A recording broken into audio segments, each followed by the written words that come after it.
नमस्कार साथियों, स्वागत है आप सभी का अंकित इंस्पायर्स मीडिया पर। मैं हूं अंकित अवस्थी और आप सभी को होली के पावन पर्व की हार्दिक शुभकामनाओं के साथ आज के सेशन का करते हैं शुभारंभ। मेरे प्यारे साथियों, जानकारी आज के सेशन में यह निकल कर आ रही है कि सऊदी के अंदर जो अमेरिकी दूतावास है उस पर ड्रोन्स से हमले हुए हैं और उन ड्रोन्स के हमलों के चलते इंटरनेशनल सुर्खी इस बात की है कि अमेरिका क्या सऊदी में अपने इतने प्रीशियस जगह की भी सुरक्षा नहीं कर पाया।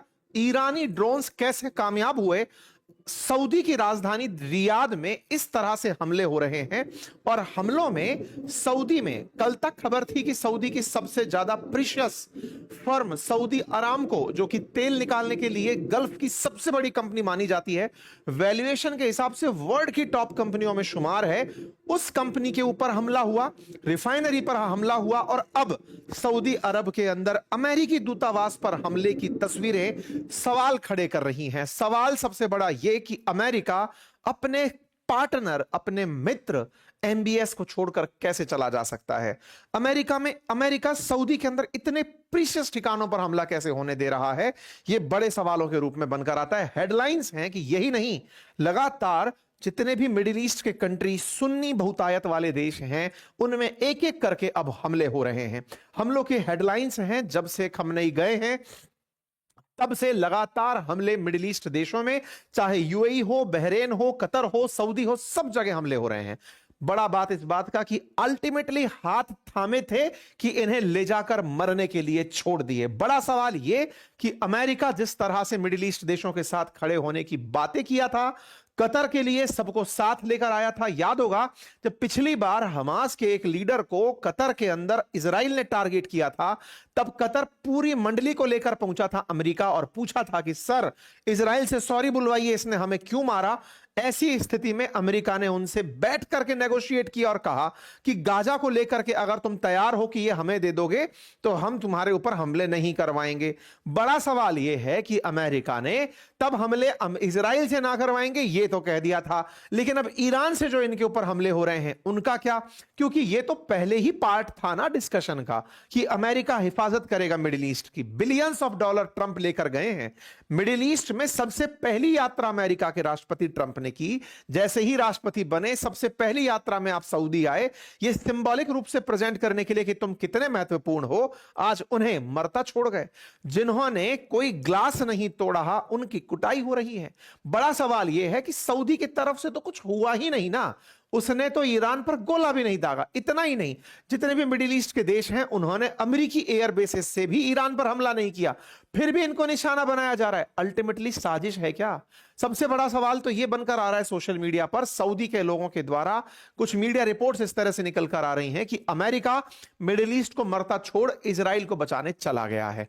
इजराइल जिसने ये पूरा हमला लीड किया, इजराइल जहां से हमले हो रहे हैं। अब इंटरेस्टिंग पार्ट सोचिए, एक तरफ उसने ईरान में एम्बुश लगा रखा है, वहीं वो लेबनान में भी हमले कर रहा है। इजराइल ने दोनों तरफ मोर्चे खोल रखे हैं और अमेरिका उसकी हिफाजत के लिए अपना सबसे बड़ा एयरक्राफ्ट कैरियर लगाकर खड़ा है। यहां पर बहुत से सवालों में सबसे बड़ा सवाल निकलता है कि क्या अमेरिका ने मिडिल ईस्ट के देशों को मरने के लिए छोड़ दिया है, इजराइल की हिफाजत में चला गया है, हो क्या रहा है? और ऐसे में आज जब सुबह सुबह यह सुर्खी आ जाए कि अमेरिका के विदेश मंत्री बयान दे रहे हैं कि जो भी अमेरिकी इन मिडिल ईस्ट देशों में हैं सबकी सब वहां से छोड़कर निकलने, ये तो बिल्कुल ऐसी बात हो गई है कि जंगल में आग लग गई है, तुरंत भागो। अब इस स्थिति को समझने की कोशिशें आज हम लोग कर रहे हैं। हेडलाइंस बन रही हैं, यूएस एम्बेसी ईरान रियाद में हिट होती है और यूएस अपने सिटीजन से कहता है इमीडिएटली छोड़ करके निकल लो। इसका मतलब ईरान अभी और भयानक हो सकता है। वाइसे वर्सा अमेरिका ईरान पर अभी और भयानक हमले कर सकता है, जिसके बदले में भयंकर नुकसान मिडिल ईस्ट का हो सकता है। बड़ा सवाल, मिडिल ईस्ट तो युद्ध में पार्टिसिपेट ही नहीं किया, अमेरिका ने दूसरा यूक्रेन मिडिल ईस्ट को क्यों बना दिया? उन जीसीसी कंट्रीज को यूक्रेन क्यों बना दिया जिनके ऊपर हमले हो रहे हैं? वो केवल डिफेंड कर सकते हैं लेकिन हमला नहीं कर सकते। ये कौन सी रणनीति अमेरिका बना रहा है जिसमें इन देशों के अंदर बैठी की अमेरिकी सेनाएं इनकी हिफाजत भी नहीं कर पा रही हैं और लगातार नुकसान पर नुकसान पहुंचाए जा रही हैं। बढ़ेंगे इससे आगे, लेकिन फिर से मैं एक बार याद दिला दूं कि इन हमलों में एआई का इस्तेमाल किया जा रहा है। शाम तक आज हम आपके सामने एक और वीडियो लेकर आएंगे जिसमें यह बताएंगे कि अल्टीमेटली खमनेई को टारगेट कैसे किया गया था, ईरान क्या स्ट्रेटजी अपना रहा था, कैसे वो लगातार उसको पकड़ने में कामयाब हुआ कि ये कहां है।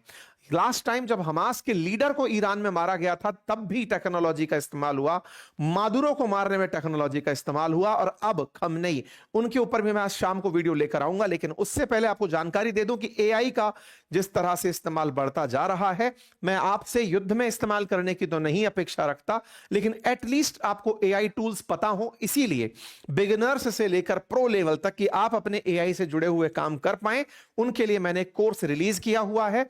होली ऑफर फिलहाल चल रहा है, उसमें जहां हम एक और बोल रहे हैं क्लॉड का इस्तेमाल हुआ, एंथ्रोपिक का इस्तेमाल हुआ, वो क्लॉड से मैंने आपको यहां इंट्रोड्यूस कराया है। यहां पर प्रॉम्प्ट्स कैसे दी जाती हैं वो सिखाया है। इसका एक मेजर फीचर कोवर्क क्या है वो हमने यूज करके आपको दिखाया है, ताकि आप भी उसे यूज करके अपने लिए काम में ले सकें। अगर आप चाहते हैं एआई का यूज आपकी लाइफ में आपको सुविधाजनक तरीके से काम के अंदर दे, मदद करे, फिर चाहे आप घर में रहने वाली गृहिणी हो, वर्किंग व्यक्ति हो, पढ़ने वाले विद्यार्थी हो, या फिर छोटे बच्चे हो, या वृद्ध व्यक्ति हो, सबको एआई की अगर जरूरत समझ में आती है तो आइए हमारे इस कोर्स में बहुत ही बेसिक लेवल पर हमने इसे आपसे इंट्रोड्यूस किया है। आप इस कोर्स को होली के इस अवसर पर अभी भी 33% डिस्काउंट के साथ एक्सेस कर सकते हैं। लिंक कमेंट बॉक्स में पिन किया हुआ है। साथियों, सवाल जिसका आज हम जवाब तलाश रहे हैं कि यह लड़ाई ईरान वर्सेस इजराइल अमेरिका की है या फिर ईरान वर्सेस बाकी देशों की। सवाल इसलिए बड़ा है क्योंकि हमला करने वाला इजराइल, करवाने वाला अमेरिका, जिस पर हुआ उसका नाम ईरान। फिर बाकी देश क्यों लपेटे में आए? भारत ने सऊदी से बात कर ली हो, भारत ने ओमान से बात कर ली हो, कतर, कुवैत, बहरीन, यूएई, इन सब पर हमले क्यों हो रहे हैं? ये तो कुछ भी नहीं किए ना। इन्होंने एक गलती करी कि ये अमेरिका के एयर बेसेस अपने देश में बना के रखते हैं। अमेरिका की सेना यहां पर है, लेकिन उन सेना ने ईरान पर एक गोली भी नहीं दागी, फिर भी इनका नुकसान हो रहा है। बड़ा सवाल बनता है। और आपको याद होगा पिछली बार जब ईरान इजराइल युद्ध हुआ था, कुछ दिनों तक, लगभग 12 दिन के बीच का जो मामला था, उसके बाद में अमेरिका फिर से ईरान के ऊपर हमला करने की प्लानिंग कर रहा था। लगभग सारी प्लानिंग हो गई थी, हमने उस पर काफी सारे सेशंस आपके चैनल पर किए, लेकिन लास्ट मोमेंट पर ट्रंप रुक गए थे। आज जब आप हमले होते सुन रहे हैं, जनवरी की बात है, उस समय यह लगभग तय हो गया था कि अमेरिका कल हमला कर सकता है या आज हमला कर सकता है। एडवाइजरी तक जारी हो गई थी और हमने आपसे यह कह दिया था कि भाई ईरान के अंदर तैयारियां हो चुकी हैं, हमला हो सकता है। जिस समय यह हुआ तो ऐसी स्थिति में समटाइम्स हमारे प्रिडिक्शंस जब आपके सामने होते हैं, कल हमला हो रहा है और अचानक ट्रंप रुक जा रहा है। अब ट्रंप रुक गए तो हमने कहा भाई डर क्यों गए? तो जानकारी निकल कर आई कि सारे के सारे मिडिल ईस्ट के जो देश हैं, जीसीसी कंट्रीज समेत इजराइल, ये सब पहुंचते हैं अमेरिका के पास कि सर देखो, आप ईरान पर हमला करोगे, आपके हमले से ये बदला लेने हम पर आएगा, क्योंकि आप हमारे एयर बेस से ईरान पर हमला करेंगे। हमारी रिक्वेस्ट ये रहेगी कि आप हमारे यहां से हमला ना करें। तो इन लोगों ने अपने आप को सुरक्षित किया। इजराइल भी कहने गया था कि देखो सर, आप हमला करवाओगे, मेरे पास में अपनी सुरक्षा के लिए तो सारा जुगाड़ है, लेकिन सारे मिडिल ईस्ट के देशों को एक बार में मुझे निशाना बनाना है, मुझे थोड़ा ज्यादा असला चाहिए होगा। तो अमेरिका ने कहा ठीक है, मैं आपकी भी व्यवस्था करता हूं। दोनों के कहे अनुसार अमेरिका ने दोनों की सुविधा अनुसार काम किए। क्या क्या किया? इन देशों के लिए तो इन्होंने इलाज किया कि तुम्हारे यहां के सारे सारे एयरबेस मैं इस्तेमाल ही नहीं करूंगा, जब इस्तेमाल नहीं होंगे तो तुम पर हमला नहीं होगा। दूसरा, इजराइल से कहा कि तुम्हारे पास तो वैसे भी खूब असला है मारने के लिए, फिर भी मैं तुम्हारे पास अपना आर-4 नाम से जो एयरक्राफ्ट कैरियर है, जिस पर 75 अमेरिकी फाइटर जेट खड़े हो सकते हैं, वो ले जाकर तुम्हारे पानी में हाइफा के पास खड़ा कर दूंगा, ताकि अगर तुम्हारे ऊपर कोई भी नजर उठाए तो वो सीधा की सीधा उठा करके उनको हवा में ही शहीद कर दे। चलिए साहब, अब आगे बढ़ते हैं। ये पूरी कहानी जगची जा रही थी, तब मिडिल ईस्ट के देशों ने कहा लेकिन सर फिर आप गोला कहां से चलाएंगे? तो बोले अपन ने डियागो गार्सिया लिया हुआ है इंडियन ओशन के अंदर। यह बात पता चली ब्रिटेन को। ब्रिटेन ने कही कि सर सुनिएगा, डियागो गार्सिया मैंने आपको रेंट पर दिया है, आप उस जगह का इस्तेमाल ईरान पर हमला करने में नहीं करेंगे। अमेरिका ने कहा कि यार ये तो गजब मामला फैल गया, मैं हमला करने क्या निकल रहा हूं, सब लोग पीछे हट जा रहे हैं। फिर अमेरिका ने एक और रास्ता अपनाया और अपना एक एयरक्राफ्ट कैरियर खाड़ी, जो ओमान की खाड़ी और पर्शियन गल्फ है, यहां भेजा, जिसका नाम आप लोगों ने अब्राहम लिंकन सुना है। वो एयरक्राफ्ट कैरियर भेजा गया। स्ट्रेटजी में थोड़ा सुधार हुआ। इस बीच में ट्रंप पीछे हटे और उन्होंने कहा कि जो लोगों को वो मार रहे थे ना, उनको मारना उन्होंने छोड़ दिया है, इसलिए मैं थोड़ा पीछे हट गया हूं। ये सारी जानकारी मैंने अपने सेशंस में आपको सिलसिलेवार तरीके से दी है। इसकी स्क्रीनशॉट्स भी लगी हैं और मैंने आपको बताया है कि गल्फ नेशंस को डर क्या था, इजराइल को डर क्या था, और सब ट्रंप खुद बोले थे कि मैं पीछे हट गया हूं, मैं अभी हमला नहीं करूंगा। सारी बातें हो गई। महीना भर निकला, सब तरफ से अमेरिका ने तैयारियां पूरी कर ली, सबको विश्वास में ले लिया कि देखो तुम्हारे मिडिल ईस्ट के एयर बेसिस को यूज नहीं कर रहा, पानी में अब्राहम लिंकन इधर भेज दिया, उधर की तरफ से मैंने आर फोर्ड भेज दिया, अपनी तरफ से ब्रिटेन भले ही मना कर दिया हो, मैं इजराइल से हमला और जॉर्डन से हमला करने की तैयारी में हूं। हो गई तैयारी, ट्रंप ने हमले का आदेश दिया। ये पानी में खड़े हुए पानी के जहाज दिखाई दे गए, अब्राहम लिंकन आ गया, यूएस ने अपना हाइफा के पास R Ford, Gerald R Ford भेज दिया, सब तैयारियां हो गई। इन लोगों को लगा कि अब तो हमारे ऊपर से संकट के बादल हट गए, ठीक है। लेकिन फिर भी सुरक्षा के लिहाज से एक बड़ा सवाल यह था कि जहां अमेरिका ने पिछली बार यहां से मिडिल ईस्ट से अपने सैनिक हटा दिए थे कि चलो मेरे सैनिक नहीं रहेंगे तो हमला भी नहीं होगा, अमेरिका इस बार क्या चीटिंग किया, अपने सेना को अभी तक उसने इन एयर बेसिस पर बचा के रखा हुआ है। अमेरिका ने अपने बेसिस पर से हमला भले ही ना किया हो, सैनिक वहीं बैठे हैं। तो यह बिल्कुल वैसी वाली बात हो गई कि सर यहां से गोला नहीं आएगा लेकिन दुश्मन वहीं है। तो ईरान को तो इजी टारगेट दिख रहा है। ईरान को जो इजी टारगेट है, यह कहीं अमेरिका की उकसावे की कार्रवाई तो नहीं। ऐसा मैं क्यों कह रहा हूं? क्योंकि उन सैनिकों को देखते ही जैसे ही ईरान इन देशों में गोला फेंकता है, ये देश बोलते हैं कि आपने हमारी संप्रभुता का उल्लंघन क्यों किया, आप हमारे क्षेत्र में गोला क्यों फेंक दिए, आपको अच्छा। ईरान बोलता है मैं तो अमेरिकी सैनिकों को निशाना बना रहा हूं, तुम इनको भगा क्यों नहीं रहे? तो बोले साहब मेरे देश में मैं किसको बिठाऊं, ये मेरी मर्जी। तो ईरान ने कहा मेरा दुश्मन दुनिया में जहां भी हो उसे मारना मेरी मर्जी। तो भाई साहब यहां ईगो फाइट चल रही है। अमेरिका का क्या फायदा? अमेरिका जानता है कि एक बार ये आपस में झगड़ लें, मेरी लड़ाई खत्म हो जानी है। आपस में लड़ने मतलब बोले मुसलमानों में तो शिया सुन्नी की लड़ाई लंबे समय से चली आती है। ईरान शियाओं का रिप्रेजेंटेटिव है, सुन्नी अभी चुप बैठे हुए हैं इस डर में कि ईरान से बहुत नुकसान हमारा हो जाएगा, क्योंकि पैसा जो है ना वो सुन्नियों ने खूब कमा के रख लिया। चाहे आप यूएई उठाकर देख लें, कतर, बहरीन, सऊदी, इनके पास बहुत पैसा इकट्ठा हो गया क्योंकि इन्होंने अपने यहां पर अमेरिका को पहले से ही आने दिया। तो वर्ल्ड पावर ये इकोनॉमी में बनते चले गए। ऐसे में अमेरिका को लगता है कि बेटा रुको, तुम्हारा इलाज ढंग से करवाने की तैयारी है। अब इन लोगों को उकसाया जा रहा है। एक बार तुम लोग खुद जो मुझसे इतना F-35 मांगते हो, F-16 मांगते हो, इन सबको यूज तो करो, उठा के क्यों रख रखा है? अमेरिका चाह ये रहा है कि मेरे सैनिकों को देखकर, ये बिल्कुल वैसी वाली बात है कि पिंजरे में आपने रोटी बांध के रख दी, बोले चूहा अपने आप आएगा और फंसेगा। यहां पर फंसाने की तैयारी चल रही है कि तुम लोगों के ऊपर आते हुए हमले तुम्हारा एक दिन ईगो हर्ट करेंगे कि हम बदला लेंगे, और हम बदला लेंगे और हम गोली चलाएंगे। हालत ये, कुवैत ने 3 अमेरिकी जहाज मार गिराए। वो ये भूल गया क्योंकि युद्ध करना सीखा ही नहीं इन लोगों ने, तो हमेशा शरण में रहे, तो इनके हालात खराब चल रहे हैं। खैर अमेरिका ने युद्ध को शुरू करवा दिया। उसको तो अनुभव है पूरा दुनिया में कलेश काटने का। अमेरिका बढ़िया मिडिल ईस्ट में अपनी सेना भर के बैठा है, यूज कर नहीं रहा। उन्हें देखकर जैसे ही हमले हो रहे हैं तो सऊदी और जितने भी देश हैं ये परेशान हो रहे हैं कि यार हमने तो गलत ही अपने घर में किसी आदमी को शरण दे दी, हमारे ऊपर हमले चल रहे हैं। अमेरिका क्या इंतजार कर रहा है ये मैंने आपको बता दिया। लेकिन इसके बावजूद भी एक बड़ा सवाल है। ईरान के अटैक समझ में आते हैं, ईरान पर अटैक समझ में आते हैं क्योंकि अमेरिका वर्सेस ईरान चल रहा है। लेकिन जनाब कुल मिलाकर इजराइल से हमले ईरान पर हुए तो ईरान के बदले की कार्रवाई में इजराइल में अभी तक 10 लोगों का मरना रिपोर्ट हुआ है। जिसने युद्ध में भाग लिया है, विधिवत रूप से खमनेई को टारगेट यहां से किया गया है, लेकिन जिन्होंने पत्थर तक नहीं फेंका उनके 10 लोग क्यों मर गए, उनके लगभग कम से कम 150 लोग घायल क्यों हो गए, यह बड़ा सवाल बनकर आ रहा है। तो ऐसी स्थिति जो आप देख रहे हैं, आप कहेंगे सर क्या ही फर्क पड़ गया, 10 ही तो मरे। मुद्दा यह नहीं है। जब कतर में केवल एक जहाज, एक गोला आकर गिरा था हमास के लीडर पर, कतर ने पूरी दुनिया को, ओआईसी को इकट्ठा कर लिया था। आप इस बात की गहराई को समझें, आज उस कतर में 16 लोग घायल हो गए। आप सोचिए कि जब इजराइल ने आज से 2 महीने पहले हमास के एक लीडर को यहां दोहा में टारगेट किया था ना, तो कतर ने मुस्लिम वर्ल्ड को एक कर दिया था। ओआईसी के सारे देशों को लेकर अमेरिका पहुंच गया था कि सर इजराइल की हिम्मत कैसे हुई मुझ पर गोला चलाने की, मैं इसको बर्दाश्त नहीं करूंगा। नेतन्याहू को कतर से सॉरी बोलना पड़ा था। क्या आपको लगता है नेतन्याहू सॉरी बोल करके चुप रह जाएंगे? भाई साहब, ये पूरा खेला नेतन्याहू का किया हुआ है। क्या खेला है? असल मायने में वो बदला लेना चाहते थे कतर से बोली उस सॉरी का, कि बेटा तुमको जो मार पड़ी थी ना उस समय, तब तो तुमने हमास को संरक्षण दिया था, लेकिन इस बार तुम्हें असली में कुटवाएंगे। ये वो वाला दोस्त बना इनका टाइम बीइंग, कि हम खेल एक ही तरफ से रहे हैं, लेकिन मेरे को गुस्सा तो तुमसे भी है। समझ रहे हैं आप? सेकेंड वर्ल्ड वॉर में क्या हुआ था? यूएसएसआर, अमेरिका, फ्रांस, ब्रिटेन, ये एक तरफ थे, सब लोग लड़ रहे थे, इटली, जापान, इनसे। लेकिन उस बीच में भी यूएसएसआर का नुकसान हो, ये चाहते थे सारे देश मिलकर के। ये सब चाहते थे कि हां भाई, अमेरिका चाहता था कि सोवियत रूस का नुकसान होना चाहिए।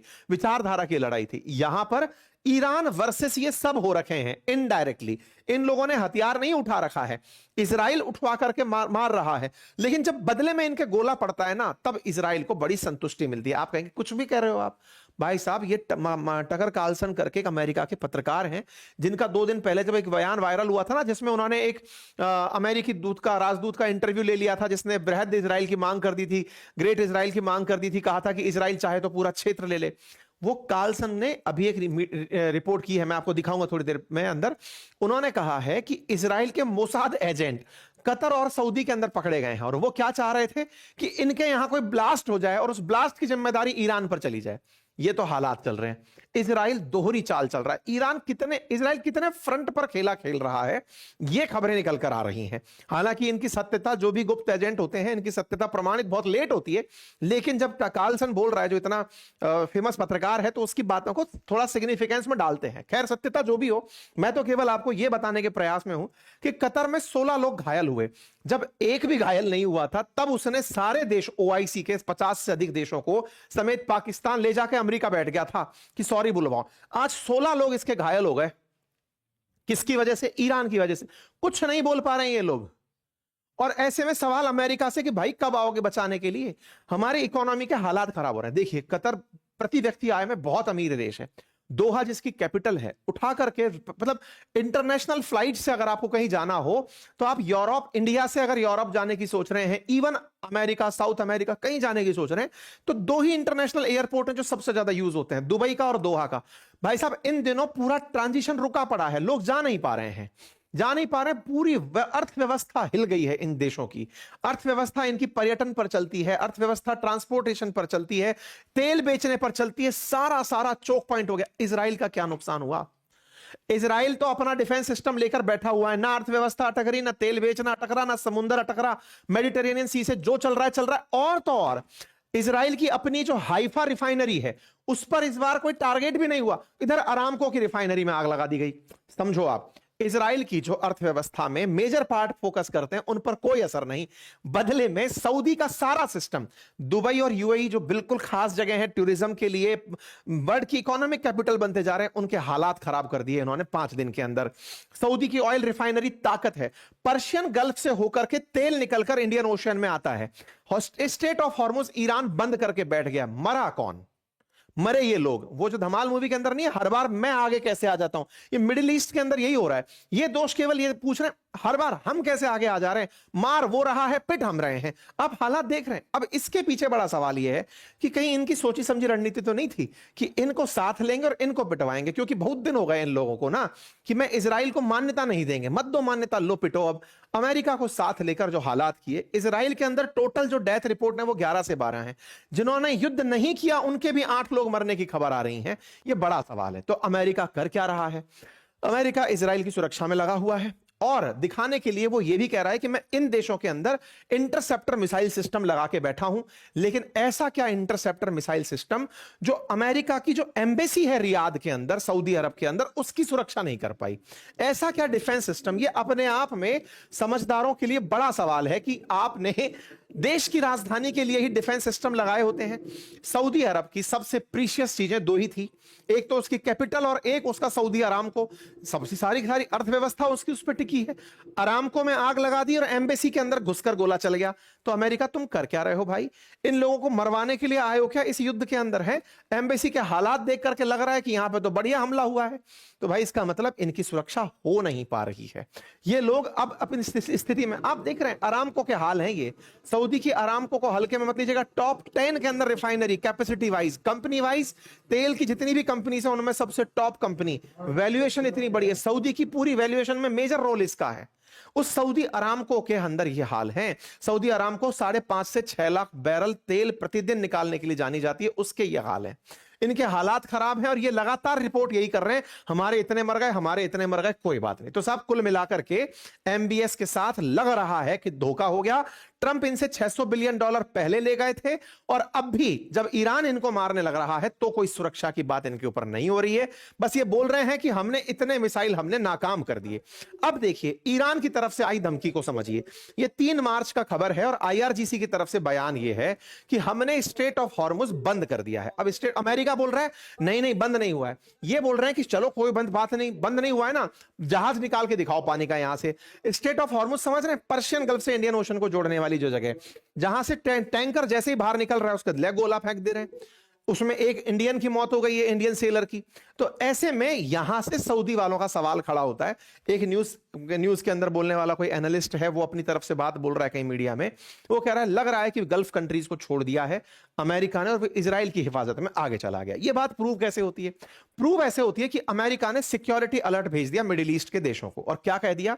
मिडिल ईस्ट में रहने वाले सभी लोगों को, मार्को रूबियो जो इनके विदेश मंत्री हैं वो कहते हुए पाए जाते हैं कि जो भी अमेरिकी इन देशों में हैं वो सब की सब यहां से निकलने। भाई साहब ये क्या कर रहे हो आप? पहले तो सुरक्षा के नाम पर आपने इनको गारंटी दी, अब आप इनको ये बोल दे रहे हो निकल लो, और सेना को नहीं बोल रहे हो। मतलब जिसके कारण गोला पड़ रहा है इन पर उनको नहीं बोल रहे हो, लेकिन आम नागरिक से बोल रहे हो निकल लो यहां से। इसका मतलब तुम फ्यूचर में और ज्यादा जंग कराने की स्थिति में हो।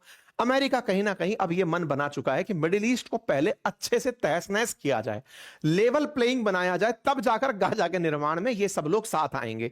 अभी जो आ नहीं रहे हैं ना, इनको पता चलेगा अमेरिका का असली व्यापार क्या है, डिफेंस के इंस्ट्रूमेंट और वेपन बेचना। जब तक इनकी ढंग से कुटाई नहीं होगी, इनके पास पैसा बहुत है, खर्चा नहीं कर रहे हैं, F-35 खरीदने के लिए कोई आगे नहीं आ रहा है, तो इनको पहले ढंग से पैसा इनको रियलाइज कराया जाए कि पैसा केवल ऐश के लिए नहीं होता है, खर्चा करो। खर्चे के नाम पर अमेरिका आने वाले समय में इनको ट्रिलियंस ऑफ डॉलर का वेपन बेचेगा, देख लेना। जैसे वहां से मादुरो को जब उठाया था तो अब अपनी ऑयल कंपनीज को भेज दिया वहां पर कि जाओ अब वेनेजुएला तुम्हारा। ऐसे ही डिफेंस कंपनीज को मिडिल ईस्ट बेचेगा कि जाओ अब मिडिल ईस्ट में माल बेचो। मैंने इनको इतना डरा दिया है। यही इजराइल का मास्टर प्लान था।